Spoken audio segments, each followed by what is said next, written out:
Welcome Bill Nericcio from San Diego State University, who's going to share with us a little bit about his journey in and through Latinx pop cultural imaginaries. Welcome, Bill. I'm very happy to be here. You've pulled me out of my my pandemonium cave, and I'm very happy to talk about Latinx pop culture with you. Tell me, Bill, what point in your life did you decide I am going to dedicate a gazillion hours of my day and my life up until the day I die to research and write on issues of race, sexuality, gender in pop culture, but also just in literature and cultural phenomena generally? Tell us, was it a light bulb moment? And maybe you can share a little bit about some kind of surprises along the way to that journey where you are today. Yeah, I guess there is an epiphany moment, and it happens when I was 19 years old. I was at the University of Texas at Austin. I was a biology major, planning to spend the rest of my life researching infectious diseases. I guess I'd be really happy right now during the COVID-19 panic. And I took an organic chemistry class, and I was going to flunk it. It was mind-shattering because I'd never really failed academically at anything. And I think I had a D+ or something. It was a large lecture, 300 student class with a horrible professor. And it just happens that same week, I had an English professor, and his name was Lance Bertelsen from Oceanside, California, which I didn't know about. And now I think it's hilarious because I just lived down the coast from Oceanside. And I was in office hour, and Lance Bertelsen told me, hey, Bill, you ever thought of being an English professor? And I said, no, what's it like? And he said, well, when you travel, the university pays for it, and you only work 8 months out of the year. And I said, wow, that sounds really good. And so I became an English major, and I started just studying mostly American and British literature. That was my focus. Around my senior year, I fell under the wing of Ramon Saldivar, who's at Stanford now. And I took a couple of classes with him. And when I was a senior, he let me sit in on a graduate seminar he was teaching because I had been admitted to an American Studies program at the University of Texas and a comparative literature program at Cornell. And I guess that's when it really, the world of Latin American cultural arts, of Latino cultural arts really turned my brain on fire. And I was lucky enough to finish my degree at Cornell, which was weird because they didn't really have they didn't have any Latino studies people, of course. This is the 80s. And John Cronick, the late, great editor of PMLA, actually supervised my first graduate special study on Chicano literature. And then this is what you get in the Ivies, luck upon luck. The semester after I worked with Cronick, Carlos Fuentes comes to do a visiting gig at Cornell for a semester, and I get appointed his TA. Wow. And from there on, it was Latin American this, Latin American that. If we have time, though, there's a kind of break with Latin American literature that takes place my first year as an assistant professor. By then, this is 1988, I'm an assistant professor at the University of Connecticut, and I'm lecturing on Mexican intellectual history. And I always remember Orson Welles as Quinlan in Touch of Evil. He says, you people are touchy. But I was lecturing, and I could have sworn when I said Mexican intellectual, I heard a laugh from the back of the room, like a chuckle or a chortle from this young woman who was I remember as my far left back of the room. And I kind of had a meltdown in the classroom. Maybe I was too sensitive. Maybe she was just a closeted racist or out of the closet racist. But I thought she was laughing at the idea of the conjunction of those two words, Mexican and intellectual. Mm-hmm. And that really pushed me over the deep edge. It was a little after that incident that I started writing about Rita Hayworth and about Speedy Gonzalez, and I really plunged into the study of the construction of Latinx subjectivities in American mass culture from the beginning of the 20th century now into the 21st century. So who knows what really happened that day? Maybe I was just being sensitive. Maybe I was feeling put upon. But it really changed the course of my career because I stopped being I published a little as a Latin Americanist, but mostly I started writing about American mass culture. Leads me to my next question. What is Tex-Mex? Well, that's it. That was the result of 16 years of research into the figuration of Mexicans, of Mexican Americans, of Puerto Ricans, what have you, in American mass culture, convinced me that what we were dealing with was a wonderful, or a hateful fabrication, a textile that had been woven, right? So Tex-Mex, I'm from Laredo. So of course, Tex-Mex, the Tex-Mex music, Tex-Mex food, that has always been in the back of my head. But I wanted to write about it Text-Mex, and that's why the T's and brackets, that habit of, that wonderful practice of ours from the 80s and 90s when we thought we were so cool. But the brackets allowed me to foreground the fact that we were dealing with widely disseminated fabrications, textiles woven adeptly to an end. And the end was the production of recognizable tropes that could be sold and resold and resold and resold again. So Tex-Mex is the story, the backstory of the development of all the ugly things that comes out of our president's mouth. They came from that moment after the turn of the century, the Mexican Revolution, Pancho Villa invading Columbus, New Mexico, where the wall is going up right now as we speak. The construction is right there in Columbus, New Mexico. And from that moment, the United States sent 25,000 troops, the Expeditionary Force, with no less than George Patton, one of the young lieutenants leading men into northern Mexico. They never caught Pancho Villa. But what they brought with them was a retinue of photographers, of postcard salesmen, and newsreel photographers. And in Tex-Mex, there's this wonderful, horrible coincidence that the very moment that the equivalent of Instagram hits us as a kind of social technology, that very second, the United States is at war with Mexico. So you get newsreels of Mexicans, you get postcards of Mexicans, you get photographs of Mexicans, and they're all evil, they're all bandit, they're all dirty, they're all untrustworthy, and an industry is born. And so Tex-Mex, my book, is the story of the invention of that industry. And it came out in 2007. It took me 16 years to publish. I'm very proud of it, but I'm also kind of disgusted because it actually carries within it a kind of blueprint for haters who can be inspired, I guess, by the century of stereotypes that have warped our own consciousness and wreaked havoc with our existential sense of self.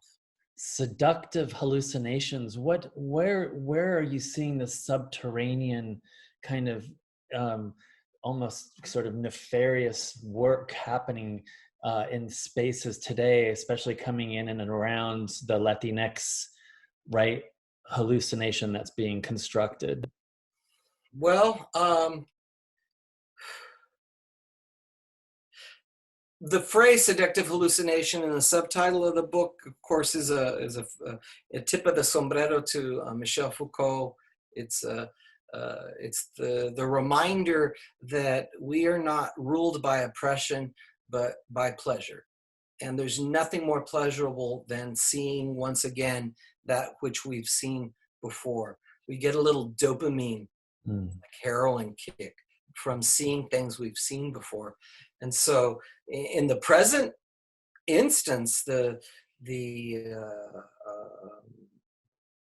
well, I mean, both you and I have documented this in Brown TV, which we'll get to later, but while has been an increase in the number of TV or streaming vehicles that feature Latino and Latina protagonists, I would say that today, still by and large, the most common thing you're going to see is a Latino or Latina as a service worker, or a Latino or Latina as a narco, or someone who transports drugs, or someone who's into some sort of nasty, nefarious criminality.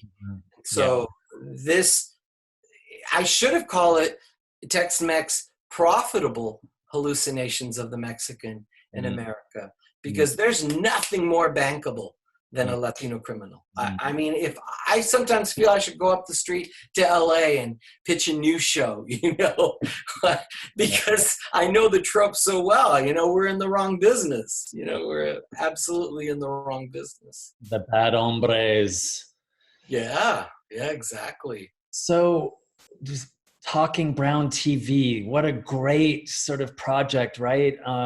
Were there, you know, tell me, were there surprises along the way in that journey, that sort of our co-piloting journey of talking #Brown TV? Yeah, I guess I mean, the biggest surprise was how, I don't even know if I've talked to you about this, how freeing it was for me to be able to write with another person. I don't write with other people. I'm not one of those people in grad school who had a writer's group. My wife, Leela, says I don't play well with others. You know, but the flip side of that was, after I published Tex-Mex, I was kind of stuck. I had my next book contracted, iGene. I wasn't able to finish it. I was kind of in a I don't know, self-created creative prison of sorts. And what writing Brown TV with you allowed me to do was, because of the way we wrote it, in dispatches, in emails, in correspondence. Sometimes I just send you a picture, you know, something I'd been thinking about. It really freed me from all of the hangups I guess I had accumulated bringing Tex-Mex to press, which you had a hand in. You know, Tex-Mex was a very difficult book to bring to press because I don't write like a lot of other academics. And I actually figured out when I turned 50 a few years ago that I wasn't supposed to become a professor. The university was supposed to find some way to get rid of me. But they failed, and I'm here, and I'm tenured, so, you know, screw them. So the biggest surprise about Brown TV is that we finished it, and we finished it early, I think. And it came to press on time. And I mean, there were all of the problems that we're used to bringing books to press, you know, especially because of all the pictures and stuff. But I'm very proud of this book. And yeah, me too. I love this book, and everybody should go buy it, right? Everybody should. Yes, please. #Brown TV. Please do. What about you? Let me throw it back at you. You know, I know you publish a lot of books, but what was different about this one? Yeah, I mean, I think just kind of piggybacking on what you were saying, there was an energy and energy coming out of the synergy, and I think you know, putting the same kind of cultural object in front of both of us, and then seeing how our brains kind of interfaced with that and creating knowledge on the spot in and around that object was like just like mind blowing. It was, you know, the best roller coaster ride I've ever been on. Yeah, and I think, you know, being able to share that with others and the feedback we've been getting in the way that we write it as a very accessible work, and at the same time serious, since, you know, there's scholarly rigor, but it's a way, in a way, it's our hallucination that we're inviting people into. That's a productive hallucination, a hallucination that pops the bubble of the dominant hallucination that's been kind of enveloping all of us for so long, right? Yeah, hallucination is a word for me that has many positive overtones. It's not just the negative idea of a mass produced propaganda that we then inhale unknowingly. I think that you and I in this book went out of our way to write and to engage in such a way that any reader, any general reader, would be interested. I mean, we throw in the pointy-headed intellectual stuff here and there, but by and large, it's you and me watching television and talking to each other about it.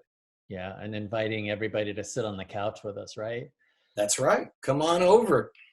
Come on over. Tell me a little bit, Bill, about, you know, how you bring this into your classroom spaces and why it matters.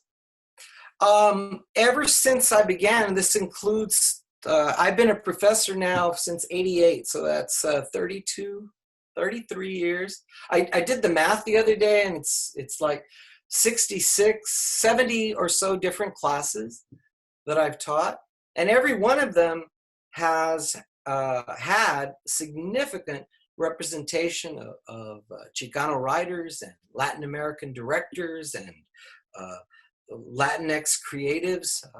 All of my classes in literature are a mix of not just literature, but of film, of comic books, of television, and now of streaming media. And one of the things I've done over my career is I've always been asked to teach these large lecture courses for general education audiences.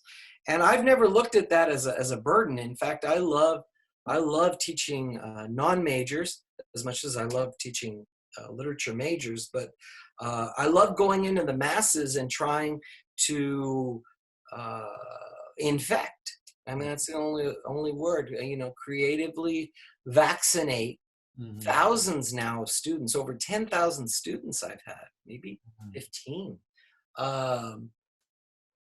Vaccinate them against this plethora of demeaning and disgusting stereotypes that make it easy for the general audience to think of Latinos and Latinas as second-rate citizens. It's not that we are second-rate, it's that there's a reward for thinking in that way, because then you just go with the flow. You go with the flow. It's really easy. My classes are very theme driven. I try to catch on to something that is very current, and sometimes I'll even pander. Like last semester, I taught a 300 student course called Naked Sexy Beasts. And the reason I did that was I was told that because of changes in the general education rules for the California State University, that the class wouldn't fill. And of course it filled. It filled because the title was eye-grabbing. I use eye-grabbing graphics. I teach contemporary works with classics.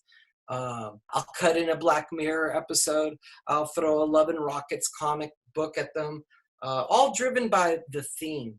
And though these courses, by and large, are not focused on Latinx culture, I've only maybe over the years taught 5 or 6 classes that were pure Chicano lit or Latina lit or Latin American lit. There are always Mexican American writers and creatives in my classes. And they're there because it's my area of specialization, but they're also there because they're good, because they rock.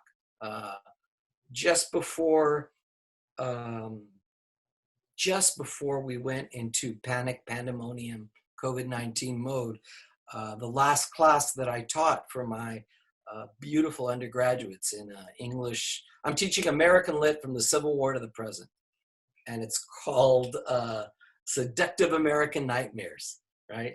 And I taught Tomás Rivera's Y no se lo tragó la tierra, and the earth did not swallow me. It was one of the most moving classes I've ever had. It was probably so moving because I knew that's it. My day gig is up. I'm going to be talking in these little boxes to Zoom televisions instead of being in a room with people who've read the same book. But Tomás Rivera's novel, which some might see as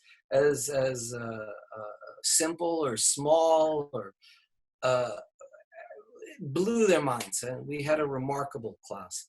So this ability to move in the classroom between canonical and non-canonical works, written works and screened works, increasingly now streamed works, has allowed me to have an impact I wouldn't otherwise have.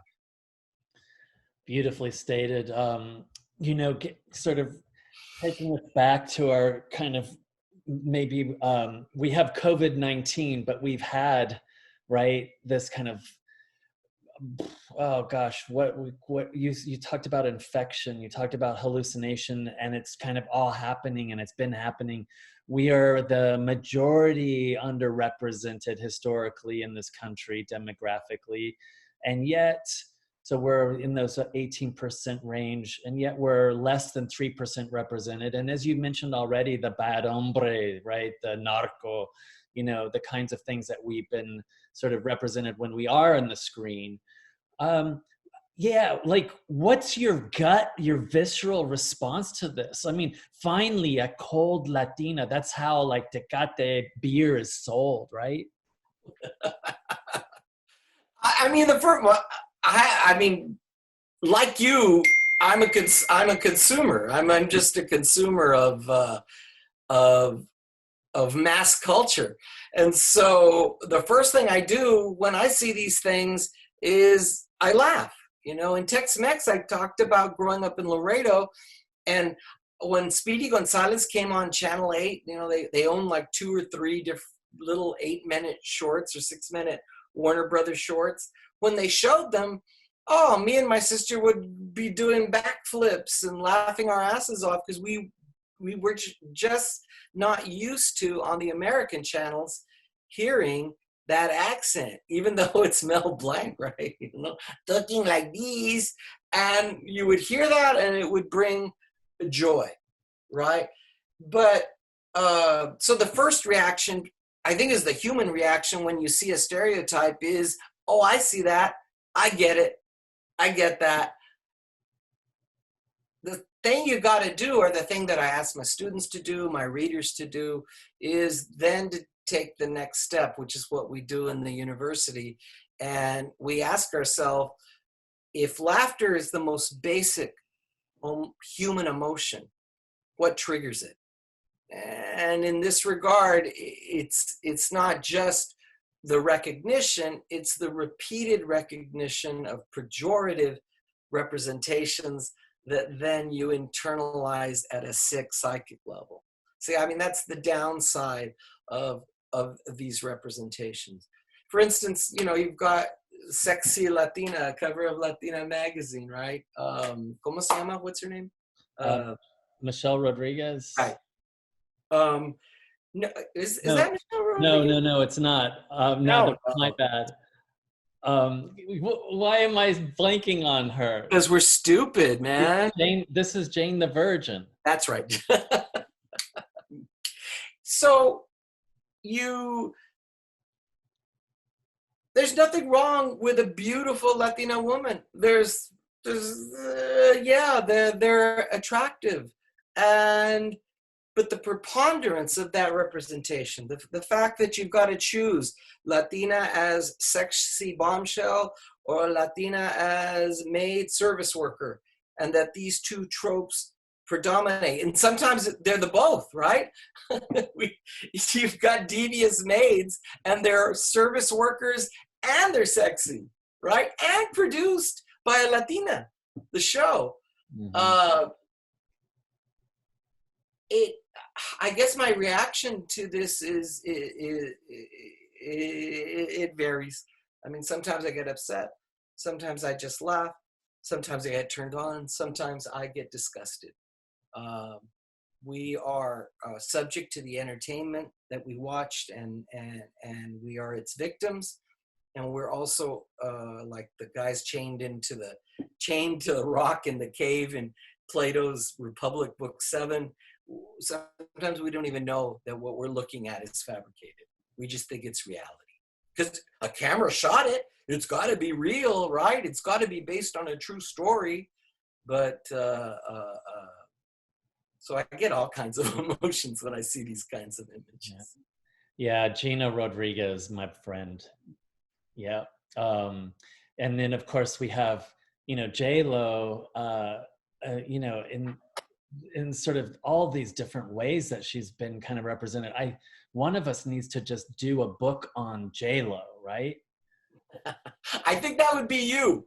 I think that's you. Because I had a friend who knew her, and she's not the nicest person. At least that's the word on the street. So I don't think I could write a book about her. All right. So, yeah. So, Bill, tell our audiences a little bit about, your methods in the classroom. I know one thing that you're famous for. One, your students absolutely love you. The other thing that you're known for is packing out the house. I mean, like you said, there was, a course that people were worried that it wouldn't have the enrollments, and you end up, enrolling over 300 students, et cetera. What is the trademark Nericcio? I mean, what is the loud? I'm loud. I'm improvisational. I'm performative. I'm extroverted. For instance, every Halloween, I come dressed up in costume. I taught Carlos Fuentes' Aura last year. I began the class in full darkness. I taught by candlelight with the Gregorian chants playing. I'll bring in guest speakers. I've brought you many times. I'll bring in celebrities. I like to provide for my students what I like, and I like to be surprised. I like to not know what's going to happen next. I like to be taken on a journey. And so some of my methods in the classroom are really, it's like a concerted or sustained effort at juxtaposition.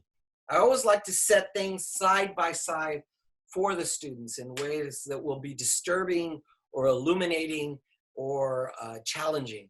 And I like to make them laugh. I could tell you one of the most amazing moments of my life as a professor is I was teaching intro to lit class focused on comedy. That was the theme. It was just called comedy.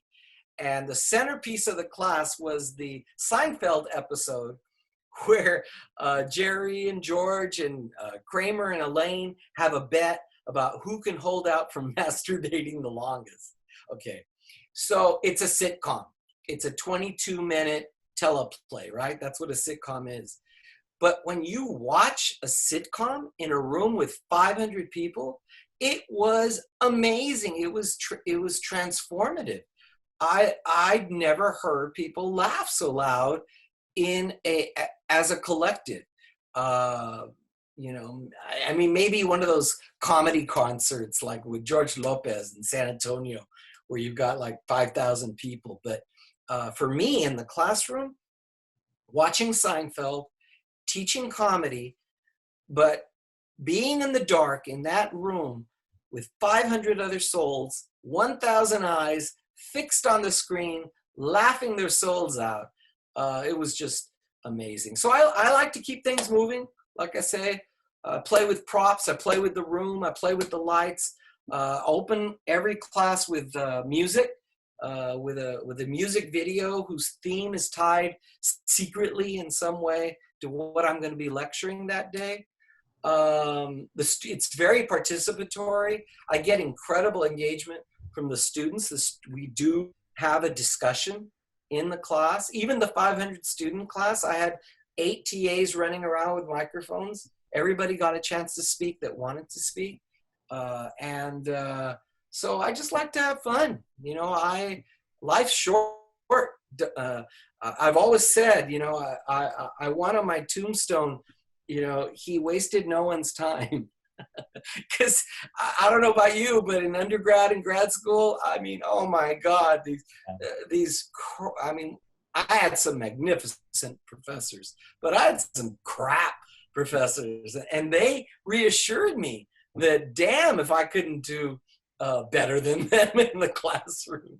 So I think because my background is working class, because I'd always done community theater, because I've been acting since I was like 7, the classroom for me is just an extension of that, and I try to make it a kind of movable feast of the imagination for my students. Love that. Movable feast for the imagination. You're also director of SDSU Press.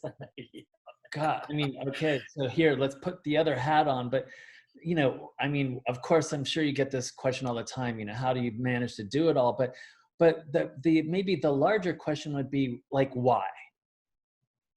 I love books. I love design.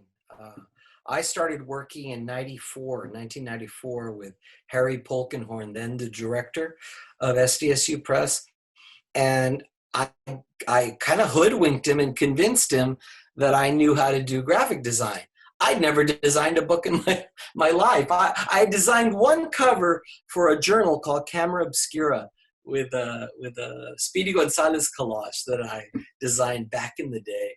But he let me, and I taught myself how to design and eventually how to do layout and how to typeset books over the 20-some years that I was working at the press. And then 3 or 4 years ago, Harry retired, not to be an old fart retired professor. He retired from being a professor and now is a full-time psychoanalyst. We got some great professors at San Diego State. So now he's a shrink and I get to run the press. I run the press because it's a labor of love. I receive no salary for running a major West Coast university press, and I know people tell me all the time, "Well, you should negotiate, and you know, you're not getting your worth." And that's true. I should negotiate for a big fat salary for running SDSU Press. But the trouble with that, and the university defunded SDSU Press in 2009 in the middle when the bubble burst in California, and so they cut the $20,000 a year funding they used to give, and people tell me you should negotiate to get that back. And the answer to both those questions is when people pay you money, they own you. They tell you what to do. They cramp your style. And for me, SDSU Press is a labor of love. And I get to work with a great team of editors at San Diego State. We have 8 other professors who are the internal board of directors. We've got an external board all over the country of directors, and including yourself. And so with my graduate student interns and undergraduate interns, we just make it work. Yeah, it's amazing. And also you're giving those students you're basically setting them up to have like this other incredible skill set, right? Kind of industry level skill set. Bill, let me ask you, you're publishing graphic novels, graphic nonfiction. It's in this press. You have your trade, you have your imprint now. I mean, the world maybe isn't even. I am the host now. Hey, I can't hear you. Hold on, Bill. I don't know what happened there. End You meeting. froze. Um, You okay, totally froze in the middle of that. okay, let me, yeah. What Hold, happened with you? Could you still hear me? yeah, I just want to make sure we're recording, which we are. Okay, good. I'll just cut that out. Okay, good. Okay. So let me do this one more time. Share screen. So we were just talking about a model comics, and we are recording.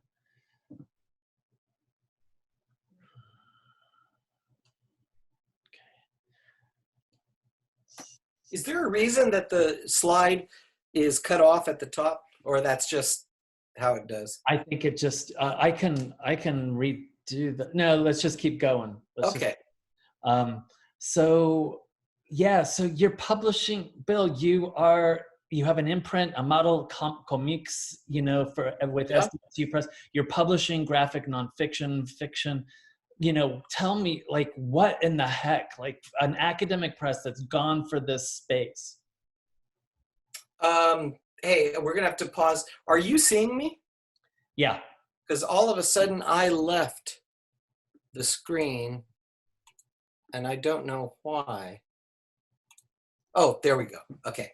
All right. One more time. Go ahead. So SDSU Press director, and now you are kind of curating an imprint of the press that is dedicated to graphic nonfiction and fiction. Is the world not the limit for you, Bill? I'm jealous. I saw that you had, well, is it Latinx graphics or Latino graph? What do you have with OSU? Yeah, Latino graphics. I saw Latino graphics. I'm there. Who the hell does he think he is? Running his own comic book publishing company. I could do that. And so I started Amatul Comics, and we've done 2 issues now. Your own book, Latinx Comic Book Storytelling, and More Than Money by, oh my God, she's going to kill me. Dominguez. There she is, Claudia Dominguez. And I love comic books. I learned how to read at my grandma Anna's bed on 619 Mier in Laredo, Texas. She used to hide comic books underneath the mattress, and me and Josie, my sister, would go over to Anna's house, and we'd read Sad Sack, we'd read Betty and Veronica, Richie Rich, Big Lotta, Little Dot, Casper, Hot Stuff. I loved those comics. I'm lucky enough to have been published writing about comics. And now I'm the director of the press, and like I said, they don't give us any money, so we can do whatever the hell we want. And so I saw you with a comic book initiative, and I said, we can do that. We can do that, and hopefully in the future, you know, we can collaborate. You know, it doesn't need to be Marvel versus DC. Okay, it could be Marvel and DC. You know? All right, I'm down. I'm down. The big 2 will be model comics and Latino graphics. I like that. So Mextasy, now you're doing traveling exhibits and a TV show. Tell the world about this. Well, the TV show's not going to happen, but the art exhibit did. What happened was that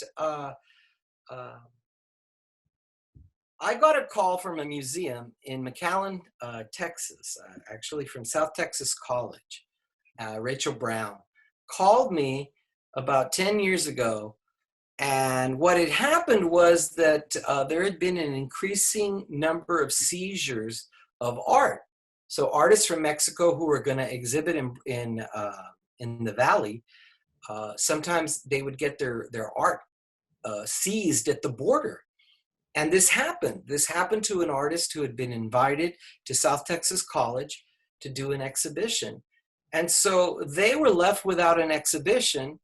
And Rachel had been reading Tex-Mex because a friend of hers had suggested it to her through Facebook. So I gotta give Zuckerberg some credit, that son of a bitch. But she calls me and says, Professor Nericcio, Bill, have you ever thought of doing your book Tex-Mex as a gallery exhibition? And of course I said, well, no, I've never thought of that. And she said that she read the book closely and she saw that many of the artifacts in the book were from my personal collection. So she said, why don't you put all those things in a box and we'll do an exhibition based on your book? And I said, okay. And then she paused a minute and she said, I'm so sorry. We can only pay you $3,000. And I said, what the hell? You know, as English professors, we're lucky to get $200 in bus fare for giving a lecture. So I put the phone down and I screamed, ah! And then I said, oh, I'd be happy to do that. So we had an exhibition and it was a huge hit. I mean, it was hit. And I love, as much as I love the world of publishing and making books, museum galleries, art galleries. I mean, to be curating my own show with my own artworks and my own collection of art was just incredible. So there's Mextasy, which is based on Tex-Mex, seductive hallucinations of the Mexican in America. And then I got a call from 2 Mexican producers who wanted to turn Mextasy, the whole idea of the history of Latinos in the past and in the present, making an impact on American culture. They wanted to make a TV pilot. And so I spent 2 years of my life developing a TV show. We produced a full-length pilot. We pitched and we pitched. I pitched to Lionsgate. We almost got picked up. We pitched to HBO. We pitched to NBC. We pitched to National Geographic. And I went full on Hollywood, full on Miami Beach. I hung out with celebrities. I spent 2 years trying to land the show. It didn't get picked up. So Mextasy, the TV show, is, as we say, in development, on turnaround or on hiatus. But Mextasy, the exhibition, if it hadn't been for COVID-D, I would have had 3 exhibitions this spring right now. Well, it's I feel like Tex-Mex is the text that keeps on giving, Bill. Yeah, when those royalty checks come in, I'm very happy. Yeah. So, you know, this is kind of bringing all of your sort of knowledge to a particular moment that just happened, a very sort of significant historical moment, the Super Bowl 2020 halftime, and the crazy kinds of responses in and around that. But I for the first time, I've heard the use of wife as a verb. I want to wife her, right? Someone had tweeted with J-Lo, I want to wife J-Lo. Anyway, apart from sort of dissecting that whole space, what was your, this is a kind of incredible moment for us, right? Oh, it was, you already know, I'm not a big J-Lo fan. I already confessed, I already did. So I wasn't expecting much. I was really delighted, pleased, wowed by the halftime performance. In particular, because of my biases, by Shakira, who I really dig and love, and I've followed her career and her outreach work that she does in communities and so forth. But as a spectacle, to have 2 Latinas front and center at the Super Bowl, America's Super Bowl, that was like, wow, míralas. And they killed. It was a beautiful performance, just out of this world, amazing. Yeah, really, really extraordinary. And yeah, like you, I mean, having this kind of, American Pie kind of moment, and suddenly we've got the empamada there, right? And the sopapilla and all the goodness of our culture is kind of being represented. And nobody holding back and completely kind of owning themselves on the stage there. Yeah, I loved it. I loved it. Yeah, the children in cages, you Yeah, know, you don't yeah, expect that. yeah. No, it was very. You know, I think what you and I are both saying here is that for once, maybe in a very mainstream space, the choreographed performance. Right. Let's pause. Okay. Let's pause and restart. Someone's ringing my doorbell, and it might be something urgent. So Okay. I'll be right back. I'm sorry.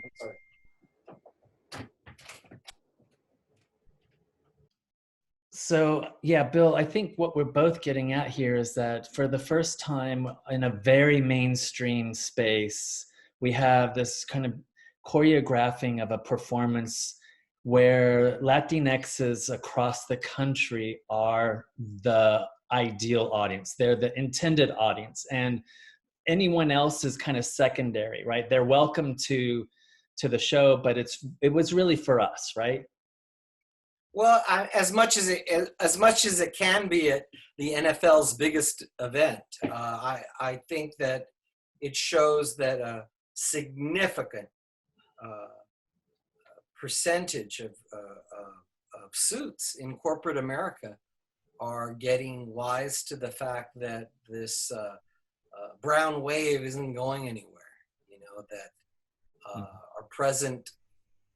our present president excluded, Yeah.